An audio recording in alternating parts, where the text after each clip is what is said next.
Hello, c'est Antéphile et Nico. Aujourd'hui, donc, on est là pour parler de Shin Godzilla et de Hellraiser Judgment. Et on va débuter par Shin Godzilla. Alors, toi, tu es plutôt, on va dire, on peut dire ça, un spécialiste en Godzilla, parce que donc, je crois que tu as vu tous les films, c'est ça? En effet, j'ai vu les 29 films Godzilla précédents, ça m'a pris quelques semaines quand même. J'ai également vu les deux versions américaines, donc c'est-à-dire celui avec Jean Reno, et évidemment celui de 2014 qui va avoir une suite incessamment sous peu, ainsi qu'un crossover avec King Kong. Donc oui, je connais assez bien les Godzilla, mais il n'y a pas besoin justement de les connaître pour voir ce nouveau film, puisqu'il s'agit, comme c'est original, d'un reboot pour fêter les... Non, c'est même pas pour les 60 ans, en plus d'ailleurs, parce que la date est passée. Alors, en fait, ce qui se passe plutôt pour ce Godzilla, c'est que comme il y a eu donc la nouvelle version de Godzilla américaine, tout ce qu'ils ont voulu faire, en fait, il faut pas non plus chercher, je pense, midi à 14h au niveau de la raison, c'est qu'ils se sont dit, il y a le Godzilla américain, donc c'est le moment de faire notre Godzilla à nous, c'est nous qui l'avons inventé, c'est la Toho, donc on se refait notre Godzilla à nous. Mais ils ont voulu faire à leur façon, on va dire, la surenchère sur le Godzilla, la bigger, et le point important justement par rapport au film, c'est qu'il s'appelle Shin Godzilla, ce qui veut donc dire le dieu Godzilla. Alors, je rajouterais juste un petit détail, c'est que Godzilla, c'est la version américaine du nom. Le vrai nom, c'est Gojira. Comme oui, qu'ils expliquent bien dans le film. Signifie déjà Dieu, en fait. Donc, Dieu, Shin Godzilla, ça veut dire en gros Dieu, Dieu-Zilla. C'est vraiment... le nom, en fait, quand tu maîtrises un peu le japonais et l'anglais, pour le coup, on se rend compte à quel point c'est vraiment tout dans la surenchère. Ce qu'on va faire après cette petite présentation, donc pour revenir sur les origines rapidement de Godzilla, qu'est-ce que tu as pensé donc de cette nouvelle version de Godzilla japonais? Alors, personnellement, j'ai pas trouvé que c'était l'un des meilleurs Godzilla japonais, loin de là. Après, c'est le 30e en même temps, donc c'est difficile de se renouveler. Forcément, tout a déjà été fait avant, parfois en mieux. Et en fait, il y a plusieurs points qui m'ont posé problème sur cette nouvelle version. Alors déjà, je trouve pas ça très pertinent en 2016, je crois qu'il date le film, de nous faire croire que personne ne connaît Godzilla dans le monde, que c'est un nouveau monstre qui vient de débarquer. C'est bon, il fait partie de la pop culture, il est ultra connu. Mais bon, passons. Le point qui me gêne, c'est quoi ces effets spéciaux? Même dans les films japonais précédents, on a vu mieux. Là, on est revenu au niveau des effets spéciaux des vieux Godzilla, mais sauf que il n'y a pas le côté kitsch et nostalgique, donc du coup, c'est juste un peu ringard à regarder, quoi. Je me suis demandé en le voyant, non, c'est pas Godzilla, ça c'est un autre monstre ridicule. Le vrai Godzilla va arriver. Ah ben si, c'est lui. Oui, parce que la différence par rapport aux autres Godzilla, c'est que dans ce Shin Godzilla, on le voit quand il est quasiment à sa naissance, parce qu'on le voit évoluer. Donc on se demande très dépendamment si ce sera le vrai Godzilla en fait, puisque la mutation à la base ne ressemble pas du tout à Godzilla, voilà, dès le début du film.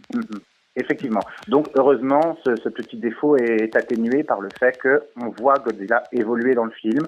En fait, ce qu'ils ont voulu faire, j'ai l'impression, c'est ce qui s'était passé dans plein de films de la saga auparavant. On l'avait déjà vu évoluer et en fait, ils ont voulu faire tout ça en un film, y compris au niveau de ses pouvoirs. C'est-à-dire qu'ils ne sont pas restés sur son simple pouvoir de base. Non, il fallait qu'on voit tout ce que Godzilla a emmagasiné dans la série en un seul film. En fait, c'est, un film somme, en quelque sorte. Un genre de best-of, si on veut, qui reprend des éléments qu'on a vus dans plein de films, mais tout en un. En gros, comme tu disais, bigger and louder, tout en un seul film. Comment est-ce que tu peux expliquer qu'il y a plus de budget sur ce film et que la créature soit vraiment la moins réussie, en fait? Qu'on soit maintenant à un âge, voilà, je veux dire à l'âge du numérique, des gros effets spéciaux, comment ça se fait? Disons-le franchement, les yeux ne bougent pas, la mâchoire ne bouge pas, on dirait un chaton qui se terre dans son coin et voilà, c'est assez bizarre en fait. Donc comment tu expliques ça? Je sais pas trop. Alors évidemment, les films japonais, c'est pas Hollywood, c'est sûr que leurs effets spéciaux, c'est pas toujours au même niveau. Mais là, on parle de Godzilla. Il y a déjà eu plein de films, donc on a des points de comparaison. Je vais prendre le film précédent, Godzilla Final Wars. Il était 100 fois mieux fait, et c'était en 2004. Donc, j'ai pas vraiment d'explication. Je me dis que peut-être, ils ont voulu faire un retour aux sources visuellement, donner cet effet marionnette ou mec dans un costume, mais en même temps faire ça avec des images de synthèse, un mélange. Je pense que ce sont plutôt des choix artistiques ratés qu'autre chose. Oui, parce que là, vraiment, on frise le ridicule. Quand on regarde le film, on est quand même pris, parce qu'il y a un élément quand même qui est assez bien exploité dans le film, c'est le côté catastrophe. Là, Godzilla, il est là vraiment pour tout détruire. Voilà. L'aspect politique est bien réussi, même si un peu lourd par moment, dans le sens où c'est quand même les 3/4 du film, donc ça peut être un peu... Alors la chose justement intéressante à rappeler de ce Godzilla, c'est que la trame est basée sur Fukushima. Tout à fait. Quand tu te revois le tout premier film, celui des années 50, le film était une allégorie de la bombe atomique à Hiroshima. Donc, s'ils font un reboot de nos jours, c'est logique qu'ils adaptent le contexte à Fukushima. Ouais, parce que tous les personnages du film, en fait, sont calqués sur des vrais hommes politiques japonais. Le gérant de la catastrophe de Godzilla est la personne qui a été qui a géré la catastrophe de Fukushima et qui a dit aux pompiers d'éteindre avec les lances à incendie, alors que le gouvernement n'était pas d'accord, et c'est ce qui a permis que la catastrophe ne soit pas plus catastrophique. Donc voilà. Donc ça, c'est un aspect que j'ai bien retrouvé, parce qu'il y a vraiment l'aspect politique. On nous met des lieux, on nous met des noms. Mais on va dire que c'est vraiment gâché. On y revient sur ce Godzilla qui est absolument ridicule, quoi, au niveau du costume. Alors, oui, je suis d'accord là-dessus. C'est pour moi le gros point fort du film, l'allégorie politique et par rapport à la vraie catastrophe de Fukushima. Et je pense que ce film, s'il est toujours pas sorti en France, c'est aussi pour ça. Il demande de vraiment bien connaître un peu la géopolitique japonaise, plus que son histoire, puisqu'il est vraiment très contemporain. Je pense qu'un public qui ne connaît pas ça va passer à côté des 3/4 du film. Mais pourtant, alors ça justement, c'est la question que toi qui connais bien Godzilla, d'après toi, est-ce que c'est vraiment la seule raison pour laquelle on n'a pas ce Godzilla en France? Parce que il est sorti en Allemagne, il est sorti, je crois, en Italie, il est sorti en Espagne, il est sorti dans notre pays. Pourquoi pas chez nous? Non, c'est pas la seule raison, mais je saurais pas t'expliquer en détail les raisons, sachant que les précédents sont pas tous sortis de toute manière. Celui-là sortira tôt ou tard. Hein. En plus, le problème qu'il y a, c'est que il y a le Godzilla 2 américain qui va arriver. Oui. Il y a le Kong qui est sorti. Il y a le Kong versus Godzilla.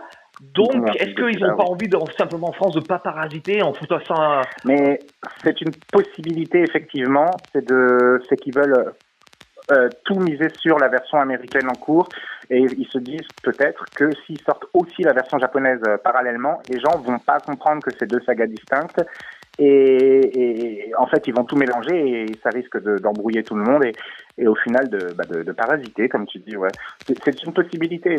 Maintenant, je pense qu'il y a quand même un marché pour ce genre de film en France et qui devrait au moins sortir en direct ou vidéo. De toute façon, Netflix a la série Godzilla, ils ont produit, donc c'est pas impossible de voir arriver ce film Godzilla Résurgence. N'oublions pas que le film s'appelle, il s'appelle Godzilla Résurgence dans tous les pays en dehors du Japon. Donc si jamais vous voyez arriver un Godzilla Résurgence, c'est ce film Godzilla. C'est le film japonais, oui. Et non, c'est très possible qu'il sorte avec quelques années de retard. Ce nouveau Godzilla japonais, il apporte de nouvelles choses, donc son pouvoir de Dieu. Parce que là, quand même, son niveau de destruction est assez phénoménal quand même. Parce qu'à chaque fois qu'ils pensent, on va pas spoiler, mais à chaque fois qu'ils pensent que Godzilla, ils vont l'avoir, il développe des pouvoirs quand même qui sont, bon, malheureusement, il ne bouge pas, donc il compense par son côté statique, par une destruction, quasi divine. Donc je voulais dire, est-ce que toi, t'as bien aimé donc ces nouveaux pouvoirs de destruction? Qu'est-ce que t'en as pensé de ça? Alors, le fait est qu'il y a, hormis ces d'évolution qu'il a tout au long du film, on voit déjà un Godzilla surpuissant comme ça dans les films précédents, mais jamais dès le début. C'est généralement au bout de 4 ou 5 suites qu'il évolue. Là, ils ont fait tout en très très peu de temps, comme s'ils avaient voulu résumer une saga en un seul film. Le truc que je me demande, et c'est là où je ne sais pas si c'était une très bonne idée de faire ça, c'est comment ils vont faire pour la suite. Si Godzilla est déjà tout puissant dès le début, qu'est-ce qu'ils vont bien pouvoir lui trouver comme adversaire, puisque c'est toujours ça les suites de Godzilla. C'est au début c'est lui le méchant, et après il affronte d'autres ennemis et devient un peu la mascotte du Japon. Or là, Godzilla, il est déjà tout puissant dès le début, dans cette nouvelle chronologie. Oui, il suffit qu'il y ait là, il y a un nouveau monstre qui arrive, Godzilla, il se met par terre, il se concentre, il tue tout le monde, et c'est la fin, quoi. Alors, 5 minutes, c'est expédié. Le poutre en 2 secondes. Je vais faire une allégorie qui parlera à beaucoup de gens. C'est comme si, dès le début de Dragon Ball Z, Goku avait déjà sa nouvelle transformation actuelle de Super Saiyan God ou autre. Il n'y aurait pas d'histoire, parce que il serait déjà le plus puissant dès le tout début, donc aucun adversaire ne pourrait lui tenir tête. Voilà. Et ça me donne un peu cette impression-là. Le Godzilla actuel est trop puissant. Donc, à moins, évidemment, qui décide d'aller dans la surenchère aussi pour les ennemis. Mais dans ce cas-là, on risque d'aller dans du grand n'importe quoi. Et puis bon, vu le budget, vu le costume de Godzilla, on peut avoir peur pour le... Donc, de toute façon, est-ce que la suite est annoncée? Je sais pas, j'ai pas trop suivi si une suite était vraiment annoncée pour la version japonaise, je sais pas où ils en sont. Mais je vois pas pourquoi il n'y en aurait pas. Je veux dire, on est au bout de 30 films maintenant. Bon, c'est plutôt une question de quand est-ce qu'il y en aura un autre. Ouais, une suite directe. Ce que je veux dire, c'est, je n'ai pas suivi s'il y a vraiment une suite directe qui est prévue. Et on va rappeler on va rappeler une chose aussi très importante, c'est que le réalisateur de ce Shin Godzilla est le papa d'Evangelion. Voilà, c'est celui qui a réalisé la plupart des animés Evangelion au Japon, et c'est le réalisateur. Donc peut-être est-ce que c'était vraiment la personne qui devait réaliser ce Shin Godzilla? Je sais pas. Après, il faut voir au sein de la franchise future quelle place aura ce film. Est-ce que ce sera réellement le premier d'une nouvelle saga, ou est-ce que ce serait pas tout simplement un énième hors-série et les films suivants auront un Godzilla plus classique? Parce qu'il faut rappeler quand même que la saga a déjà été rebootée plusieurs fois. C'est pas le premier reboot de Godzilla. Godzilla 85, par exemple, ignore déjà tous les films précédents, et Godzilla 2000 est une suite directe de Godzilla 54 qui ignore tous les précédents. C'est juste le 4e reboot là. Donc en fait, ils peuvent très bien faire une autre suite. Donc si on veut même dire, si demain il y a une nouvelle catastrophe d'ampleur au Japon, ils vont rebooter le Godzilla pour le faire coller à cette nouvelle catastrophe, en fait. On pourrait presque dire ça. Ils pourraient totalement le faire. Ce serait pas du tout pertinent de faire un reboot 2 fois de suite, mais ce serait possible. Et comme ce serait tout à fait possible que le prochain film soit une suite des anciens, ou même tout simplement un film où il dirait juste « fuck la continuité », parce que j'ai l'impression que les Japonais s'en fichent complètement de ça. Très souvent, dans leur saga, la continuité n'a aucun sens. Alors, est-ce que tu le conseilles aux fans de Godzilla, et est-ce que tu le conseilles aux néophytes? Bonne question. Alors, pour les fans de Godzilla, assurément, oui. C'est pas forcément le meilleur, mais si t'es fan, je pense que t'auras envie de le voir.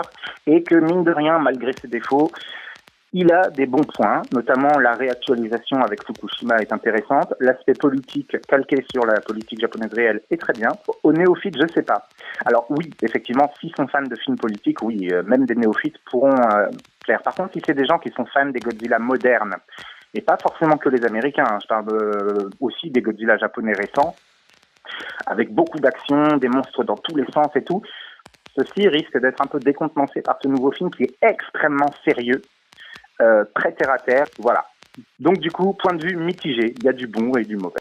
Alors maintenant, on va passer à Hellraiser Judgment. On va rester dans le budget très pauvre, mais alors là, vraiment très pauvre, car annonçons-le, $500 000 de budget. Pourquoi on est arrivé, donc je crois que c'est vraiment le terme de pourquoi on en est arrivé à ce Hellraiser, car la franchise appartient donc à Dimension Film, qui clairement ne sait plus quoi en faire. On est obligé, sinon on les perd. Donc ils nous pondent depuis 10 années des films, 10 ans, un peu plus de 10 ans, non?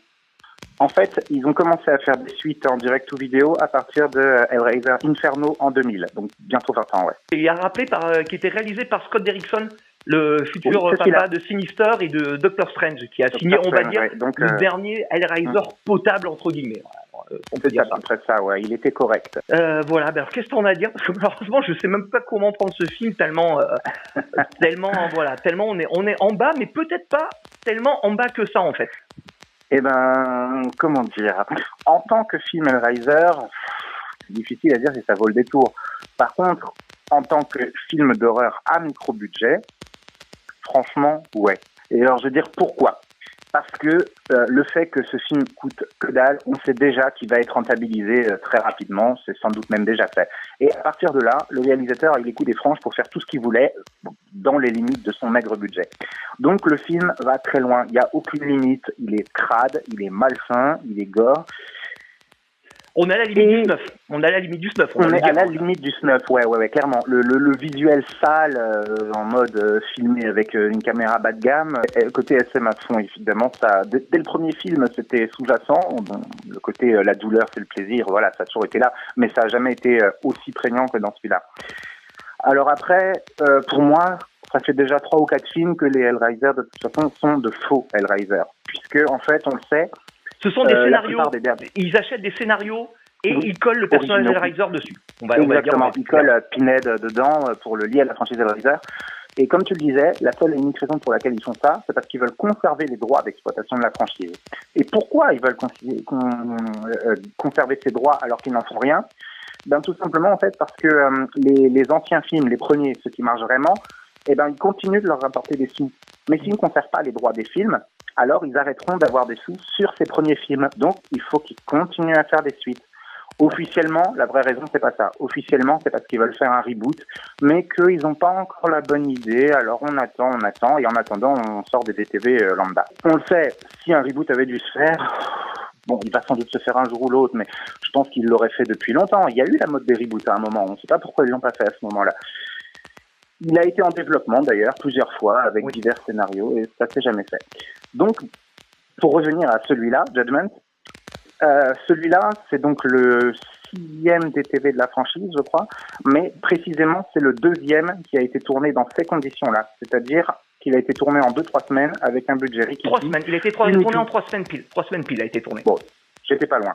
3 semaines pour un budget rikiki uniquement pour que d'un point de vue juridique, on puisse dire on a sorti un nouveau film.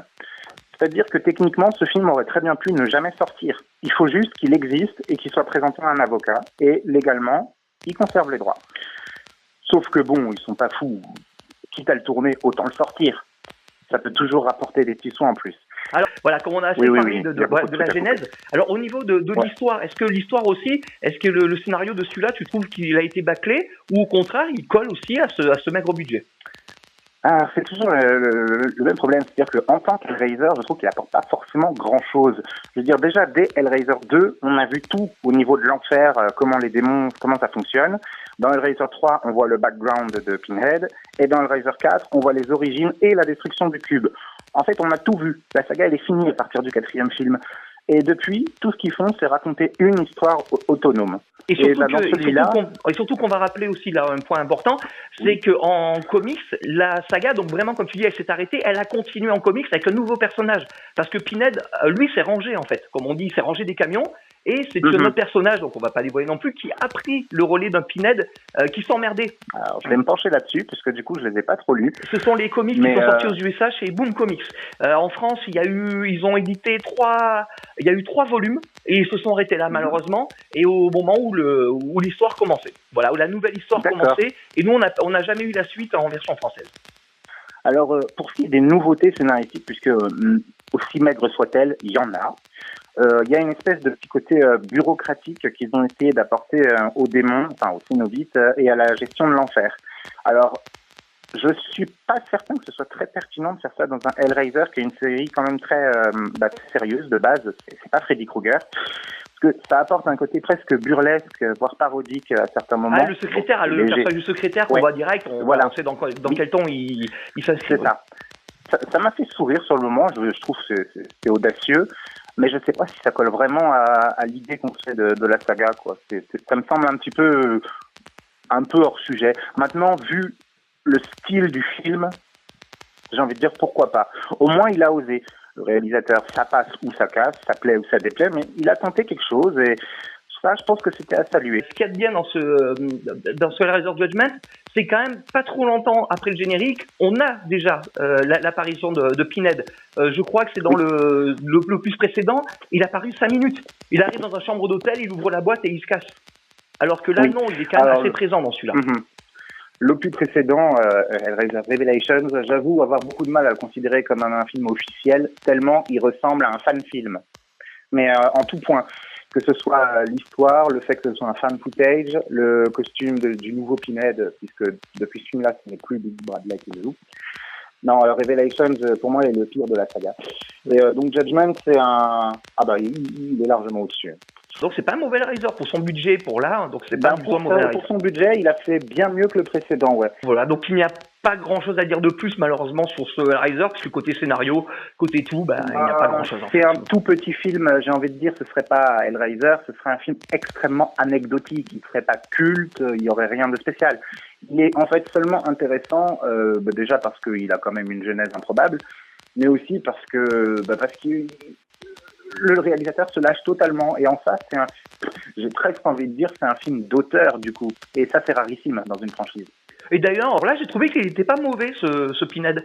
Non, ce Pinhead est bien meilleur que le précédent. Lui, on y croit. On voit bien que c'est pas Doug Bradley, mais franchement, ça passe.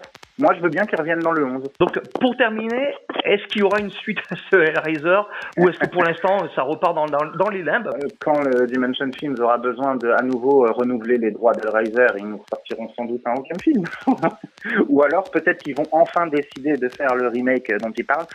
Non pas que j'ai spécialement envie de le voir, mais c'est juste qu'à force d'en parler tout le temps. Donc on reste sur un film quand même qui est regardable pour les fans de la franchise. C'est ça. Moi je trouve qu'il est intéressant. J'aurais pu dire qu'il est génial ou quoi, mais non, il est à voir, ouais. Et mine de rien que ça, c'est un exploit vu le précédent film. On termine donc sur ça et on remercie tout le monde de nous avoir écoutés. N'hésitez pas en commentaire à nous dire ce qui ne va pas. On est encore en période d'essai, donc dites-nous ce qu'il faut améliorer. Et puis n'hésitez pas aussi à commenter les films. Et aussi, est-ce qu'il y a des films dont vous voudriez qu'on parle sur la chaîne?